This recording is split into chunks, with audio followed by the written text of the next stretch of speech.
My life has been molded by dedication and persistence, following a clear path. Growing up on a small farm in the Midwest instilled resilience and a love for simplicity, but despite my rural roots, I longed for more than the familiar faces and fields of my tiny hometown. That ambition took me to law school and eventually to New York City, where I was told that dreams could come true if you had the courage to pursue them. What I didn't expect was that New York would also be the place where I faced my first heartbreak. Transitioning from a farm boy to an aspiring lawyer in the chaotic city wasn't easy. Adapting to Manhattan's towering skyscrapers, crowded subways, and relentless pace left me feeling like an outsider. But I managed to land a position at a mid-sized law firm in bankruptcy, a field as foreign to me as the city itself. Amid the professional struggles and isolation, I found comfort in my colleagues and later in a woman named Eloise. Eloise broke my heart, and I wish I'd handled it differently, but deep down I'm still that same farm boy. My name is Walter Stillman, an up-and-coming tax attorney. It's not the most exciting title, but the truth is even less glamorous. Fresh out of law school and working on a master's in taxation, I secured my first and only job at a mid-sized law firm in Manhattan, where I was placed in the least desirable department, bankruptcy. At the start, I had a modest job and a place to live, nothing more. But my fortune changed when I began working under Eric Erickson, the firm's bankruptcy partner. He was a seasoned expert, a tough mentor who demanded competence but was always willing to teach. I owe much of my success to him. Through his guidance, I found my footing in life, and eventually I even found happiness. But first, I had to go through heartbreak. Our bankruptcy department was small, mostly just Mr. Erickson and me.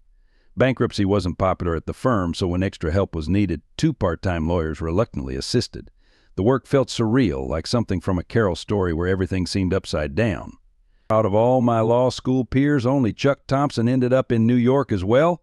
Although we weren't close during school, our shared Midwestern roots brought us together in the city. Now working for the Manhattan DA, Chuck had recently married and invited me to dinner at his apartment. When I arrived, the first person I noticed was Eloise Schaffer, an incredibly beautiful woman with that signature New York elegance. She had a sophisticated yet effortless charm, as if her beauty was entirely natural. I had no idea why she ended up as my dinner partner that evening. Eloise, with her dark hair and green eyes, seemed far out of my league, but apparently Carol Thompson had other plans. The evening turned into a wonderful conversation. Eloise wasn't just beautiful, she was confident, outgoing, and engaging. At the end of the night, she asked me to take her home to Brooklyn.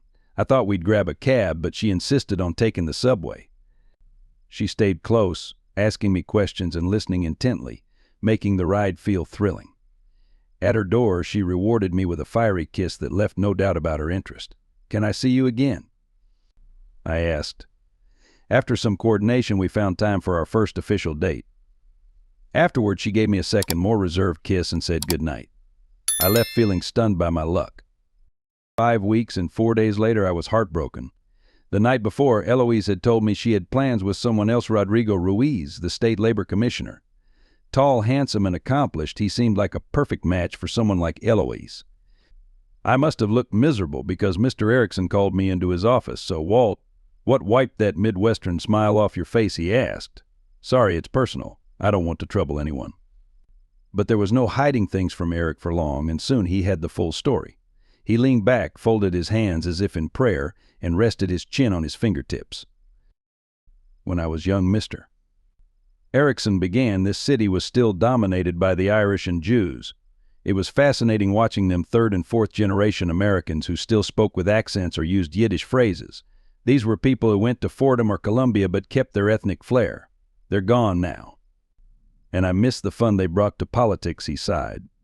"These days, politicians come from more diverse backgrounds, bringing new perspectives to politics, or maybe they just take themselves too seriously." "Sorry, Mr. Erickson, I don't follow," I admitted, feeling confused. "My wish is that you never lose that Midwestern innocence, Walter. Now, about your girlfriend's guy, he was born Rodney Kaufman. His father inherited Kaufman's department store fortune, and his mother was Puerto Rican Jewish Luz Ruiz. He's married to Sophie Sloan, from the wealthy Sloan family. For political reasons, he goes by his mother's last name and the Spanish form of his first name. Rhodey is a well-versed politician with a solid career, but your girl prefers you over him for 3 reasons. First, he's 47, much older than she is. Second, he's married to a nice Jewish woman with 3 kids. She isn't especially jealous, but she wouldn't tolerate being replaced, especially given her family's wealth and influence. Third, Rhodey is cautious with his personal relationships, mindful of how they might affect his political career. But what if she's seeing him, I asked, feeling a pang of worry. Mr. Erickson frowned in that way he did whenever someone asked a silly question. How old is this woman? 29, I replied. A 29-year-old woman with a ticking biological clock and a suitable 26-year-old lawyer in front of her. He said, his tone sharp. I think you're missing the point. Rhodey is meant to push you into action. 4 dates with a single woman of 29 means things are getting serious. So either get serious or back off. After that talk with my boss, I felt both relieved and encouraged. On our next date, I brought up the subject and she responded warmly. If we're going to take this further, I need to know you're serious, she said, her tone firm. I could say the same to you, I replied. Are you speaking generally, she asked, narrowing her eyes. I confirmed, adding, and about Rhodey, she pressed. I've been seeing him for a few years, she admitted, but he's not serious. And I am serious, I replied, realizing just how wise Erickson was. That night, she took me to bed. I wasn't entirely inexperienced, but I didn't have much practice, while she had plenty and used all of it. I barely made it through the night. I ended up moving into her apartment for a week, and soon enough marriage was on the table. She began hinting at it as soon as I moved in. At 29, Eloise worked as an associate manager at Sanderson Financial Management, and soon after our engagement, she was promoted to vice president. I knew she was smart and cautious, but her organizational skills surprised me. It only took 6 weeks to plan the wedding. Family-wise, she was the oldest of 3 and the only daughter. Her father, a real estate lawyer, worked in Westchester and Putnam counties and was deeply involved in politics. This led them to arrange a large wedding on short notice. In contrast, I had just my sister Nancy on the West Coast with her partner. She declined my invitation to attend. My career had settled into a comfortable pattern, handling less demanding work without Eric's constant guidance. But he made it clear he was preparing me for the future bankruptcy was quiet. And he didn't hide that I needed to be ready for when things picked up, as he was planning to retire. You have everything: intelligence, a likable personality, but you need to learn how to really work, he said, looking at me intently. In response, I dedicated myself to studying laws and cases carefully. Yes, he acknowledged, but there are still some tricks that aren't written down the Friday before the wedding. I picked up a new lesson. Eloise and her mother had chosen Labor Day for the wedding. I hadn't realized that an early date meant we'd have the long weekend to prepare, allowing us to fly to the Caribbean for our honeymoon courtesy of her parents. By the Tuesday following the wedding, our bags were packed and waiting in the hallway, 3 for Eloise, 1 for me. Though I felt nervous about the wedding, I had no time to dwell on it. The week before, my fiancée had gone to her family's home in Westchester to give us some space before the big day.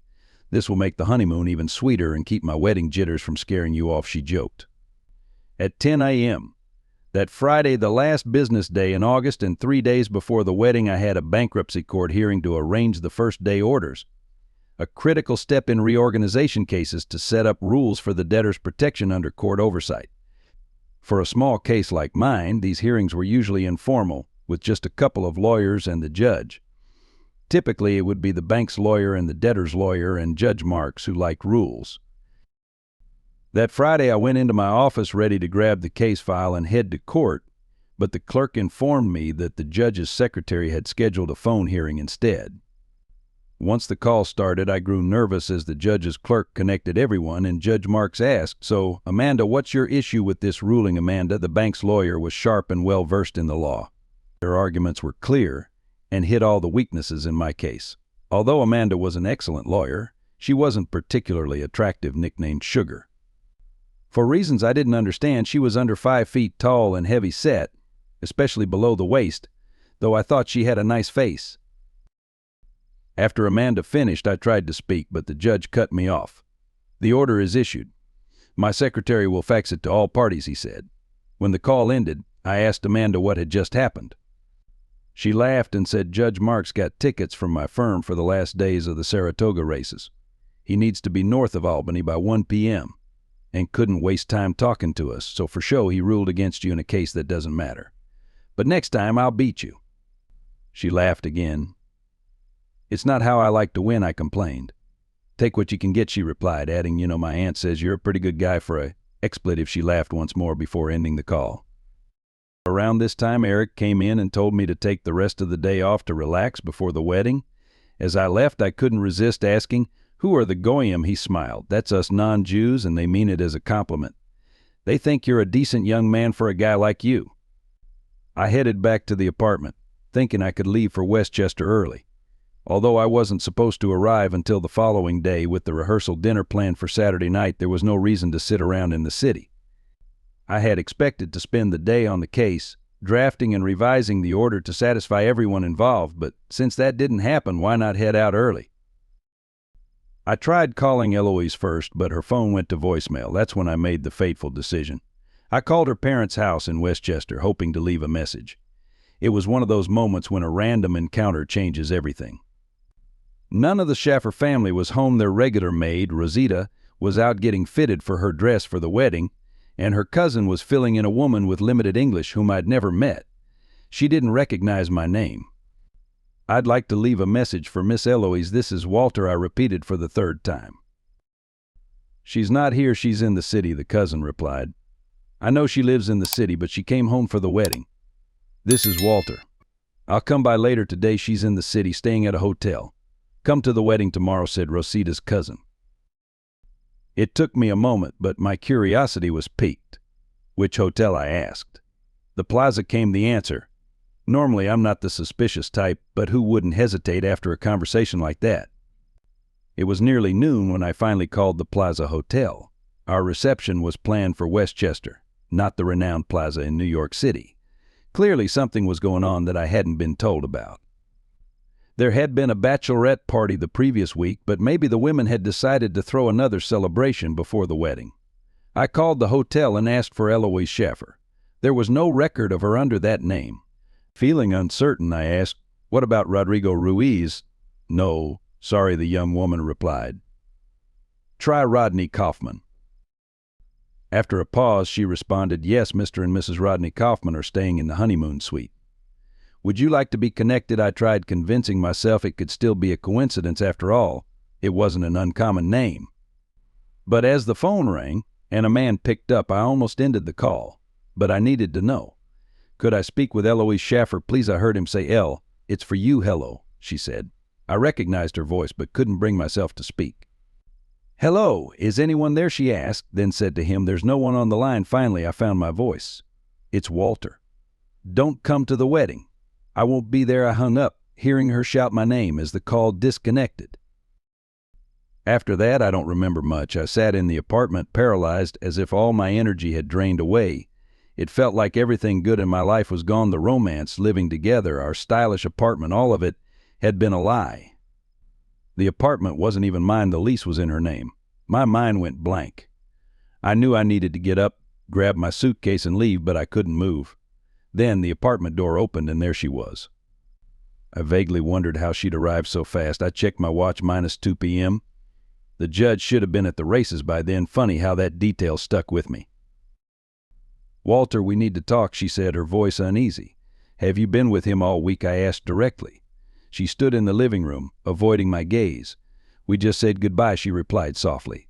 "So it didn't end until now?" I pressed. "Walt, stop it.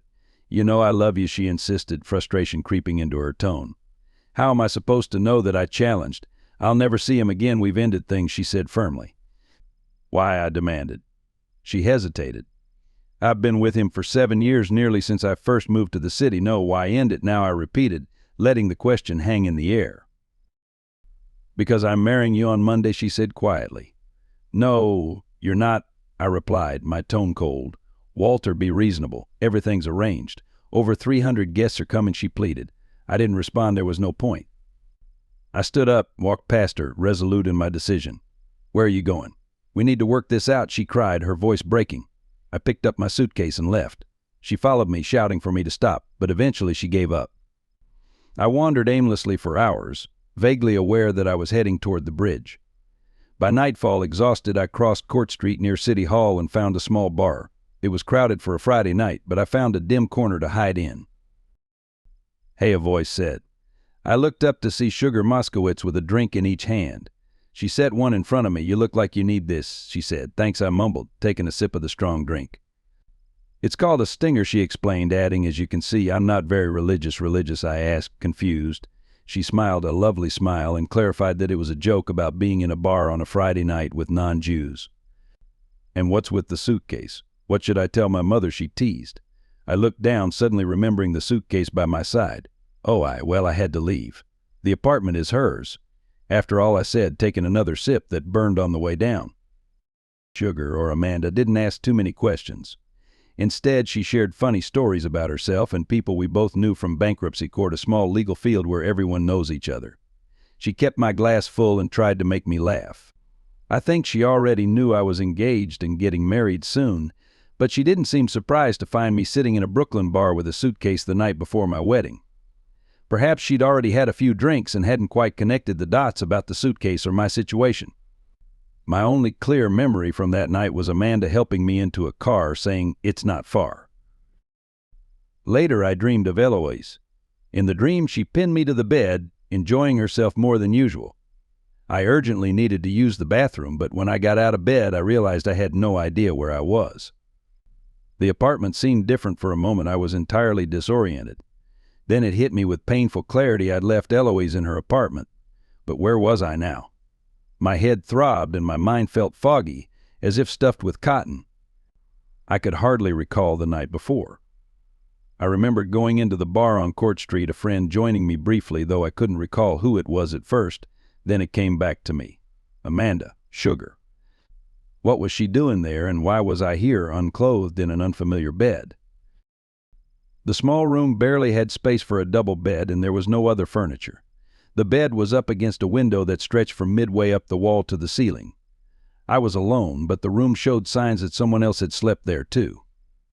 There wasn't even a closet, and my clothes were nowhere to be seen. The room felt like an oversized closet that happened to contain a bed. But there was a door, though it couldn't open fully due to the bed's position. I looked out and saw a larger room. One side had a window, and I could see the sidewalk outside. I was in what's known around here as an English basement, a floor partly below ground level, with windows starting just below the sidewalk. The space had been converted into a small apartment, or as I later learned, into two separate units, one I was in and a smaller one at the back. The main room was divided by a counter into a kitchen and dining area. The bay window section served as a living room with two small chairs and a window seat. Seeing no one around, I crawled out, searching for the bathroom and my clothes. There was a door on the far side of the room, and just as I got there, it opened. Amanda stepped out, wearing a robe and drying her wet hair with a towel. "Oh, you're up," she said, noticing me. It must be nearly noon. I instinctively covered myself with my hands, which made her laugh. "Too late for modesty," she teased. "I saw everything last night." Embarrassed, I hurried past her, assuming the room she'd come from was the bathroom. I was right, and after closing the door, I relieved myself. The bathroom was tiny, with just a shower stall, no bathtub, so I decided to take a quick rinse before figuring out what had happened to my clothes and suitcase. The shower was cramped, but the hot water felt amazing on my hungover body. Feeling a bit refreshed, I looked around for a towel but couldn't find one. Still damp and unclothed, I had no choice but to ask Amanda. I opened the bathroom door and stepped out, only to realize we weren't alone.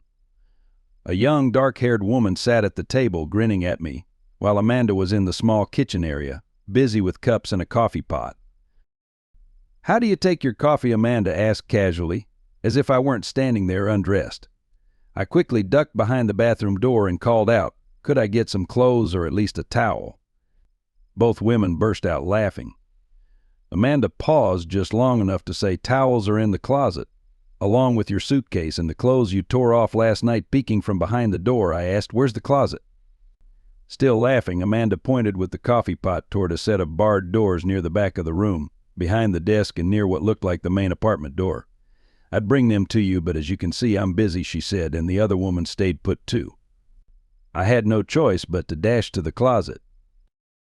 When I opened it, I found my clothes neatly stored. My suit and shirt were hanging up, and my underwear was resting on top of my suitcase. I quickly grabbed my underwear and put it on, followed by my shirt, all while hearing the women giggling behind me. "Walter, by the way, this is my sister, Sonia," Amanda said. "Hello, Mr. Stillman," Sonia greeted me. "Hi," I replied as I opened my suitcase to grab my jeans.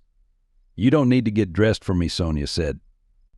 "I may be the younger sister, but I'm already married with 3 kids. I'm not shocked by unclothed men." Both women laughed as I slipped on my jeans. "Come have some coffee," Amanda invited. "Sonia brought Bailey's in a minute," I replied, still finishing dressing. "You didn't mention he was so shy," Sonia said to Amanda in a loud whisper. "I didn't know," Amanda replied, also loudly. "We barely know each other. You're a free woman," Sonia giggled. Once I was dressed, I joined them at the small table, craving coffee. "I like mine black, no sugar," I said. Sonia giggled and whispered to her sister, "I think he got his sugar last night." They both burst into laughter. My head was throbbing, but Amanda handed me a strong coffee just as I was about to take a sip. Sonia's phone rang. She pulled it from a large leather bag on the floor. "Oh, hi," Sonia said into the phone, pausing, then whispered, "Aunt Hester, of course I remember. I'm with Amanda, but she has company and I haven't mentioned it yet." There was a longer pause and Sonia grinned. "No, it's a man," she said, glancing over at Amanda, who was motioning for her to stop. Sonia continued, "Yes, he's handsome but a bit shy. No, he's not Jewish, I'm sure. Trust me, I got a good look when he came out of the shower." Sonia was laughing so hard she could barely speak. "She wants to talk to you," Sonia said, handing the phone to Amanda. "Hello, Aunt," Amanda said into the phone. "No, I won't forget Daddy's birthday tomorrow -6 p.m., then dinner at 7. "Got it. Oh, he's just a friend." There was a pause as Hester spoke on the other end. "It won't work. He's just a friend from work. I'm sure he'd feel out of place at a family event." Amanda handed the phone back to Sonia, who listened as her aunt continued. "I don't know," Sonia said, turning to me. "She wants to know your name." "What should I tell her?" "Walter," I answered. "Walter Stillman." "Walter, and I'm pretty sure they slept together last night," Sonia added. Amanda yelled, but Sonia just replied calmly, "Aunt Sophie's on the line now and they want to meet him." "No." "Oh, please, no," Amanda shouted in protest. Then Sonia handed me the phone. "My Aunt Sophie wants to speak with you," she said. I took the phone and held it to my ear. "Hello, Walter. I'm Amanda's Aunt Sophie, and my sister Hester and I are hosting a party for our brother Leonard's birthday," Amanda and Sonia's father. "We'd love for you to join us with Amanda. Would you do that? It would mean a lot to the family." "I'm not sure. I don't want to intrude," I replied, trying to decline politely. "I'll leave it up to Amanda." I handed the phone back to her, and she spent the next 10 minutes debating with her aunts while Sonia grinned mischievously. Both aunts took turns urging her to bring me until Amanda finally gave in. "Fine, I'll bring him," she sighed before hanging up. "Sugar, sugar, sugar," she muttered under her breath. "She does that, you know," Sonia said. "Does what I ask?" Confused. "Uses sugar as a substitute for curse words?" "As if we don't know what she really means," Sonia smiled, standing up. "Well, my work here is done. Time to go rescue my husband before the kids drive him insane." Once Sonia left, Amanda turned to me. "You don't have to go. My family can be a lot sometimes." "I don't get why your aunts want to meet a stranger at a family gathering," I said, puzzled. Amanda gave a short, almost sad laugh. "Sonia's my younger sister by nearly 4 years. She's already married with 3 kids.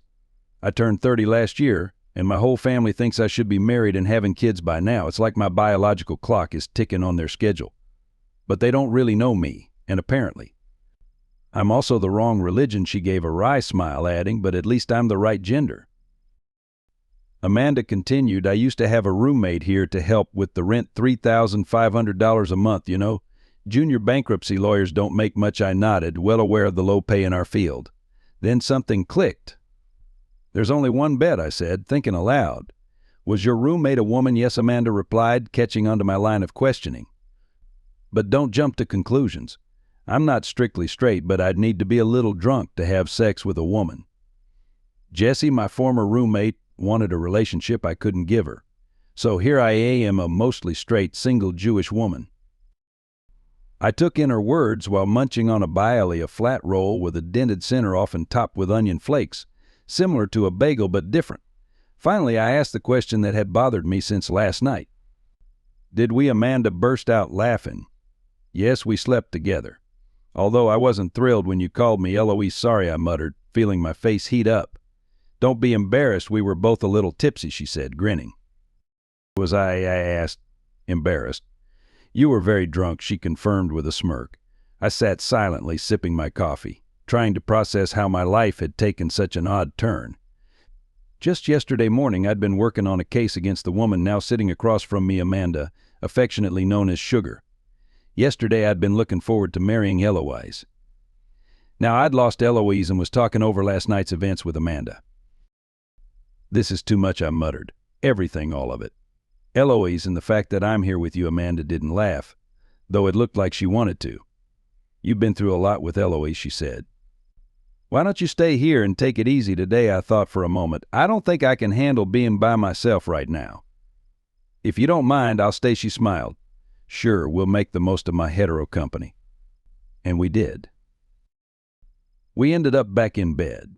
Being with Amanda was unlike anything I'd experienced with Eloise. Her enthusiasm caught me off guard. You really enjoy this, don't you? I remarked. It's been a long time since I was with a man, she replied quietly. But not with women, I asked, curious. Propping herself on her elbows, she looked at me and said, if you're asking, I've been with far more women than men. But it's not just about the act. I lay beside her, and in one quick move, she was on top of me. Looking me in the eyes, she said, in my opinion, there's nothing like a man in bed. But in a relationship, I need more than just intimacy. I need someone I can connect with, and more importantly, someone I can respect. Do I fit that? I asked. You're a respectful partner, she replied with a grin. Your fiancé worked hard to refine your skills. I didn't know how to respond, but I couldn't deny it. Eloise had indeed shaped me in that area. Amanda continued, you're here with me because you're a good person. I've been watching you. You try to avoid hurting others. You're honest, and you see women as people, not as objects. You're one of the few good guys left. Thanks, but does that really apply to a new lawyer? Sounds like you've been keeping tabs on me, I replied, surprised, watching you. Of course. I saw you on Court Street and followed you into the bar. If Miss Eloise Schaffer lost track of her prize, I wasn't about to miss out. I'm not some prize, I said firmly. Are you saying she was in love with you? She asked. No, probably not, I admitted, the weight of reality sinking in. Sorry, she said softly. I didn't mean to hurt you by saying that. She slid down, and once again we were overtaken by passion. Later we ordered takeout for dinner, and after eating we fell into a deep sleep. In the morning, Amanda's aunts called to remind her of the upcoming family gathering and asked if she could arrive early to help with preparations. Mandy, don't forget to bring Walter. Sonia told us all about him, and everyone's eager to meet him, Aunt Hester said on the phone. I don't know what Sonia told you, but he's not my boyfriend, Amanda replied. Well, bring him anyway. He knows he's invited, her aunt said. If he comes, Amanda responded before hanging up. I grinned. Seems like they're quite interested in me. You don't have to go, she said, looking at me seriously. What else would I do? I don't want to be alone right now, I admitted. Amanda had kept my mind off the chaos in my personal life, and I wasn't eager to sit around thinking about what Eloise had done. Okay, she agreed, but be ready to be analyzed and treated like a potential suitor. Well, technically I am a groom, but let's keep my issues under wraps. If you don't mind, I said with a small smile. Fine by me. As far as today goes, that witch Eloise doesn't exist, but soon you'll have to confront her, Amanda warned. I know, I sighed. Amanda reached across the table, placing her hand on mine. Walter, you've got to decide. Either go through with the wedding or end it tomorrow. Either way, it's going to be messy. I can't go through with it now, I said, feeling overwhelmed. Don't rush it. If you call it off, there'll be serious consequences for both your career and personal life. This won't just blow over quietly. Why? I'm not going to reveal the real reason, and I doubt she will either, I argued, feeling defensive. Oh, my sweet, naive friend, she said, gently squeezing my hand. Do you really think people don't know about Commissioner Ruiz and Eloise Schaffer? They've been together for quite some time. I thought they'd ended things, I replied, surprised. Amanda didn't laugh, but her knowing smile said it all. Eloise was with Ruiz the entire time she was with you, but why, I asked. If she wanted to stay with him, why involve me? He's planning to run for governor next year, Amanda explained. Your engagement was meant to end the affair, And you were the perfect solution, a young, respectable professional, the type of man any woman would want to settle down with. A woman, I repeated, raising an eyebrow. Yeah, as in someone who identifies with her birth gender. Eloise needed someone to quiet rumors about her affair with an older married politician. She played you like a fiddle, as New Yorkers like to say. I frowned. Oh, don't pity yourself. Maybe she was just saying goodbye, as she claimed, a week before your wedding. Would you have preferred she did it after? I'd prefer she didn't do it at all. In fact, I insist, I said firmly. Amanda shrugged slightly. Well, you got your revenge with me. You could still go to Westchester and marry her. That's not happening, I replied sharply. Hey, steady yourself before doing anything drastic, she warned. If you don't show up at the church tomorrow, people will start asking questions, let 'em, I said, indifferent to the consequences. Amanda leaned in, her tone serious. Listen, a scandal won't do anyone good. You're a junior lawyer in the bankruptcy department, and Commissioner Ruiz is a big deal. If you make waves, his boat may rock, but yours will sink. Are you saying I'll lose my job? I asked, suddenly worried. No, Amanda replied with a grim look. I'm saying you'll lose your career. No one will hire you.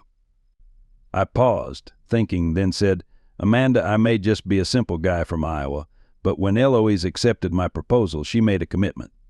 She didn't keep hers, so you can't expect me to keep mine. Amanda shook her head and finally said, Come on, you stubborn farm boy. Get dressed. I'm taking you to meet my family. It's not every day they get to meet a real-life Presbyterian. Actually, I'm Lutheran. Same thing, she said with a wink. At 5 p.m., we took a yellow cab to Amanda's family home on Beverly Road. Car services were a no-go because Uncle Morty was a retired taxi driver. Morty now lived off his pension with his two sisters, Hester and Sophie, in the house they inherited from their parents. Morty had been married, but his wife had left him for a shoe salesman 30 years ago, a topic never discussed.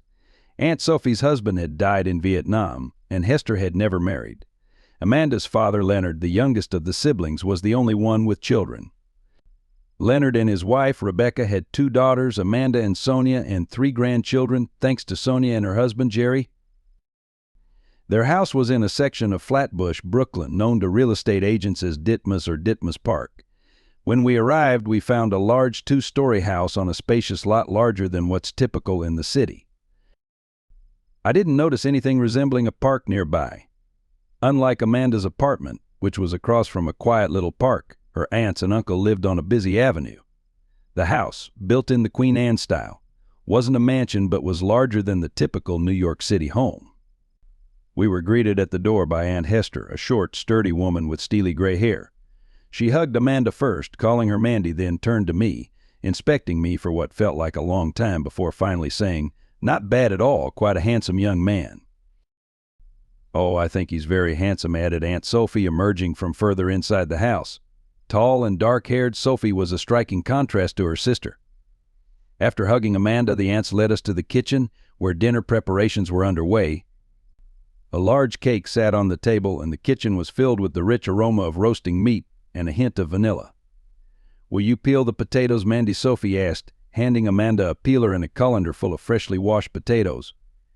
I'll take your friend here to help set the table, Hester said, grabbing my hand and guiding me through a swinging door into the wood-paneled dining room. The dining room was a long, wide rectangle with a burgundy carpet covering the parquet floor. Dark oak panels ran halfway up the walls, above which floral wallpaper adorned with roses drew the eye upward. The ceiling was a mix of mahogany and oak with an intricate design, and a modest chandelier hung from a carved mahogany medallion. Hester led me to the china cabinets along the far wall, filled with various sets of porcelain. She pointed to one cabinet and said, We're using these plates today. Smiling at me, she added, It's not easy being Jewish, with all these different sets of dishes. I vaguely knew that separate sets were kept for meat and dairy. She handed me a stack of plates, and we began setting the large table, which had clawed legs and was draped in a spotless white linen tablecloth.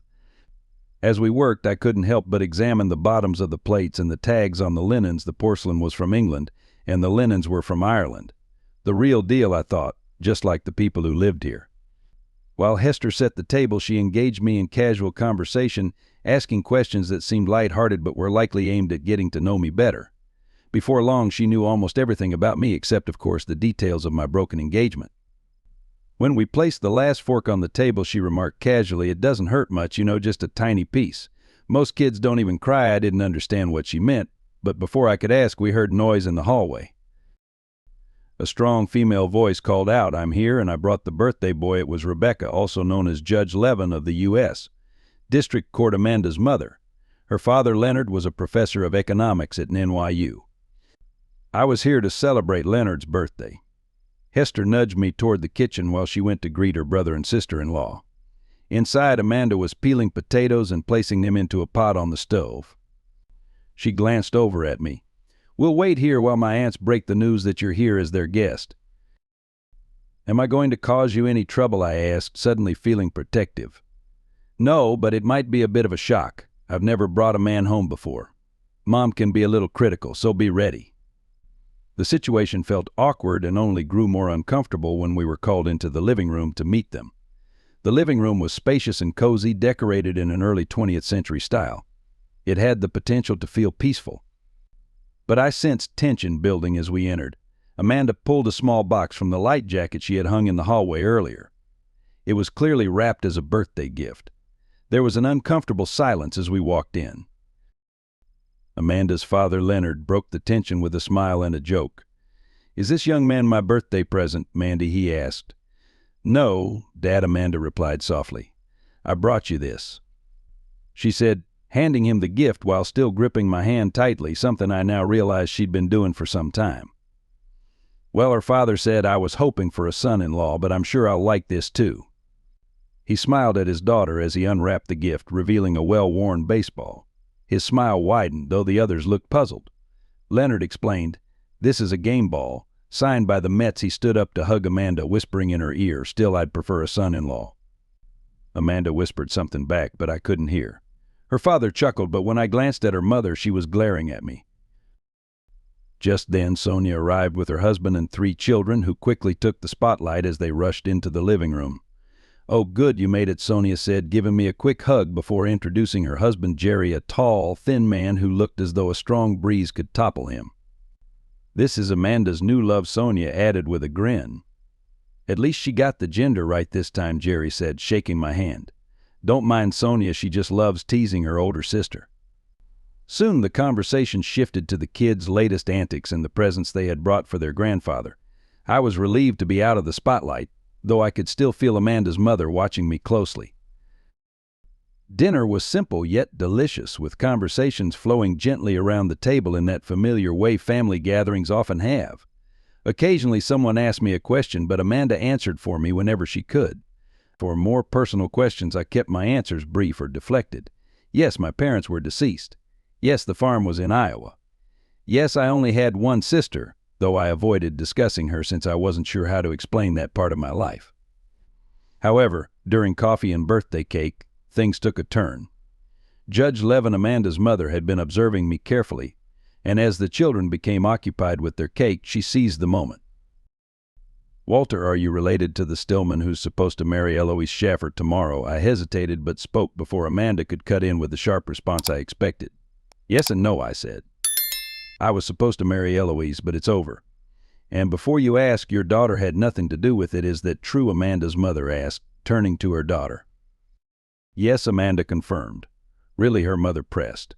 "Yes, it's true, if that's what's concerning you," Amanda replied, her tone laced with irritation.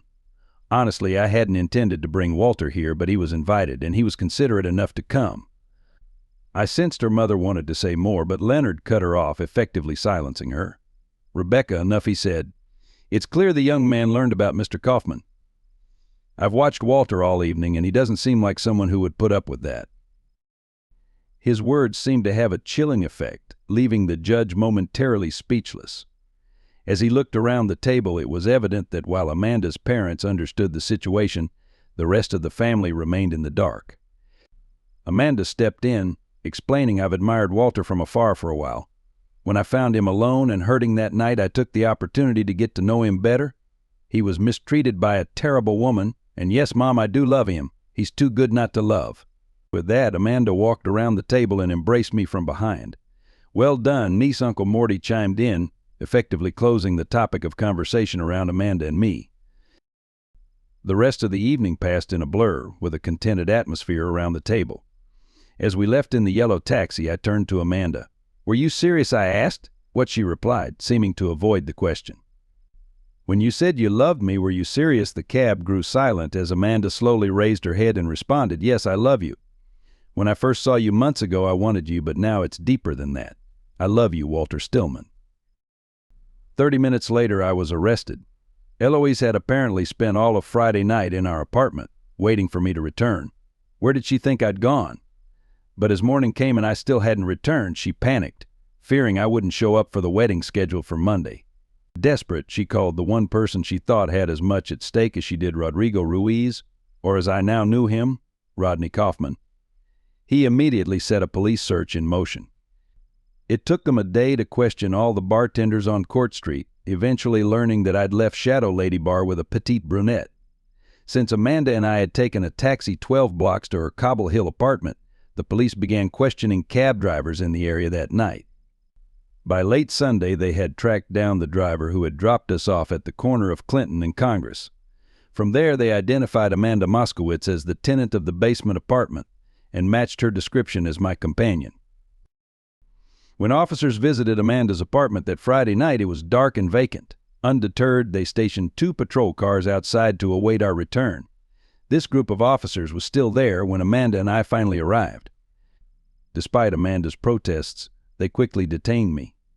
By midnight, I found myself in a dingy, cramped room badly in need of a fresh coat of paint and cleaning. They sat me at a table and cuffed me but didn't inform me of the charges. After a few minutes, the door opened and Eloise entered, looking as beautiful as ever. "So this is your doing?" I asked, my voice thick with anger and disappointment. She looked somewhat disoriented, standing on the other side of the table where 2 chairs were positioned, though she didn't sit down. "Walter, please understand I was worried when you didn't come home. I thought something had happened to you, so you had me arrested?" "For what?" I demanded. "You're not under arrest," said a tall, strikingly handsome man who had quietly entered behind her. He moved toward Eloise, and I recognized him immediately, Rodney Kaufman, or Rodrigo Ruiz. He was more than 20 years my senior, and though he tried to conceal it, the signs of aging were there. "Rodrigo Ruiz," I sneered. "Please call me Rod," he replied smoothly. "I hope we can be friends to you." "It's still Mr. Stillman," I retorted coldly. "I have no interest in friendship." Rod sighed. "That's unfortunate, because I think my friendship could benefit you right now." I lifted my cuffed wrists slightly, causing the chains to jingle. "You can keep me here, but not for long," I said, attempting to sound more confident than I felt. Rod smiled faintly. "I only hope it's long enough for you to hear what Eloise has to say." Eloise, who had been silent until then, finally spoke. "Walter, you've misunderstood. Rod and I are just friends now. Whatever we had, it's over. If you'd stayed on Friday night, I would have told you everything. In Iowa, we have a saying, I may have been born at night, but it wasn't last night. I found you in his hotel room," Eloise began, but Rod smoothly cut her off. "Regardless, the 2 of you are set to be married today, and it's in everyone's best interest to go through with it." "Sorry, but I'm not marrying this traitor," I said firmly. Eloise let out a small cry, but Rod's smile remained fixed. "Let's watch the language, shall we? Would you rather I call her unfaithful?" "Because that's what she is." My words seemed to sting him, though he kept smiling. Eloise turned away, tears streaming down her cheeks. Rod stayed calm. "This attitude will only cause trouble.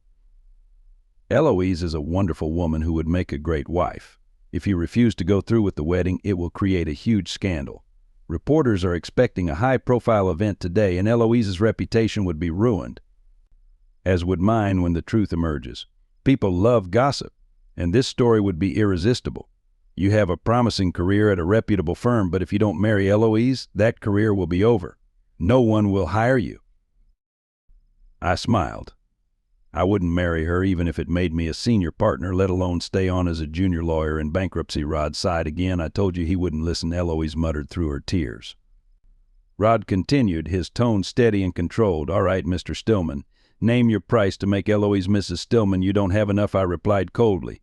Rod didn't flinch. "It doesn't have to be permanent.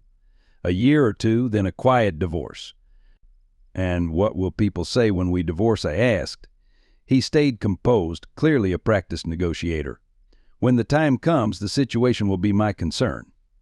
Name your price for marrying her for 2 years." "How long has she been pregnant?" I finally asked, piecing it together. Eloise turned to me, her voice icy and resentful. "The child might be yours perhaps," I replied, "but I'll wait for a DNA test."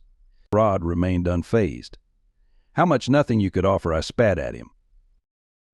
At that moment, a short, bald man in his 60s entered, followed by 2 officers. "Hello, Rod, Miss Schaffer. You must be Walter Stillman," he said, placing a hand on my shoulder. "I'm your lawyer, Saul Lebowitz. Here's a copy of the habeas corpus writ I just filed," he added, handing a document to Rod. "A bit late, Saul," Rod said, sounding annoyed. "Things moved slowly," Saul replied calmly. Rod attempted to regain control, threatening to push for a forced commitment, but Saul dismissed the threat, pointing out the invalidity of the warrant, as it hadn't been filed by my sister, my only living relative. Realizing he'd lost, Rod backed down with a shrug. Saul then escorted me out, where Amanda was waiting. Her mother, the judge, had woken Saul and arranged my release.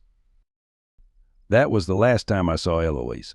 The child was never born, likely to avoid a scandal that would damage Rod's reputation. As for his threat to destroy my career, I'm sure he tried, but fate had other plans. I was on my honeymoon from September 2nd to 14, 2008. By the time I returned on September 15th, Lehman Brothers had collapsed, shaking the financial world to its core.